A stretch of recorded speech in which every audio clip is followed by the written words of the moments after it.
ဗမာလူရေးထားတာတွေကိုဦးစားပေးရမယ်ထင်တယ်ကျွန်တော်တို့ San Francisco Bay Area နယ်ဟာတဲ့တခြားနယ်တွေနဲ့စာရင်ညညွတ်တယ်လို့နာမည်ရှိခဲ့ပူးပါတယ်တဲ့အခုအမေစုကိုတိုင်လာမယ်ဆိုတဲ့ပွဲကြမှာအရင်ကအတူတူလက်တွဲလုပ်ခဲ့ကြတဲ့ရဲဘော်ရဲဘဲအချင်းချင်းမခေါ်နိုင်မပြောနိုင်ဖြစ်ကုန်ကြတာကိုတဲ့ကျွန်တော်တို့အားလုံးအတွေ့တဲ့ဆုံးမစကားနည်းနည်းပြောပြပါခင်ဗျာ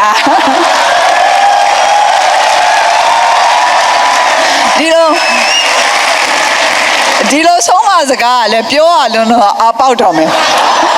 ဘဲသွားပထမအဆုံးပြောရတာညီညွတ်နေကြပါတယောက်နဲ့တယောက်မနာလို့မဖြစ်ကြပါနဲ့ဒီလိုမညီမညွတ်မနာလို့ဖြစ်ကြနေလို့ဖြစ်ကြလို့ရှိရင်တိုးတက်မှုရှိမှာမဟုတ်ပါဘူးဆိုတော့ခဏကျွန်မသတိပေးရပါတယ်ဒီတော့ဒီဟာနဲ့ပတ်သက်လို့ဒီပွဲနဲ့ပဲပတ်သက်လို့ပဲဖြစ်ဖြစ်တခြားပွဲတွေနဲ့ပဲပတ်သက်လို့ဖြစ်ဖြစ်တခြားအစီအစဉ်တွေပဲနဲ့ပတ်သက်လို့လည်းဖြစ်ဖြစ်ကျမတို့မြန်မာနိုင်ငံကလာတဲ့ပြည်သူပြည်သားတွေချင်းချင်းရန်ဖြစ်ကြတာအငင်းပွားကြတာဟာဘာဖြစ်လို့လဲဆိုတာလေကျမခတ်တော်တော်ပဲပြောမယ်နော်မကြိုက်လို့ရှင်လည်းမတတ်နိုင်ဘူးအဲ့ဒါကလေအရေးပါခြင်းကြလို့အဲ့တော့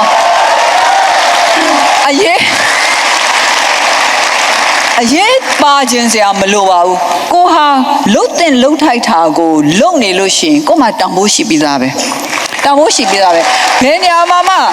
ရှေ့တိုးနေဖို့မလိုဘူးလားအခုဆိုလို့ရှိရင်ကျွန်မအရှေ့တန်းမှာထိုင်နေတဲ့သူတွေကိုလည်းဟိုးအနောက်တိုင်းမှာထိုင်နေတဲ့သူတွေပို့ပြီးတော့တန်ဖိုးမထားပါဘူးကျွန်မပို့ပြီးတော့ခင်တဲ့လူတွေရှိတာပေါ့နော်ဒါကတော့အရင်တုန်းကသိလို့ခင်တဲ့လူတွေဒါတတ်ပါအဲ့တော့စင်မြင့်ပေါ်တက်ရတဲ့လူတွေကိုလည်းစင်မြင့်ပေါ်အောက်ကနေနေရတဲ့လူတွေလည်းပို့ပြီးတော့တန်ဖိုးမထားပါဘူးလူတိုင်းဟာသူ့တန်ဖိုးနဲ့သူရှိပါတယ်အဲ့ဒါကိုယုံကြပါ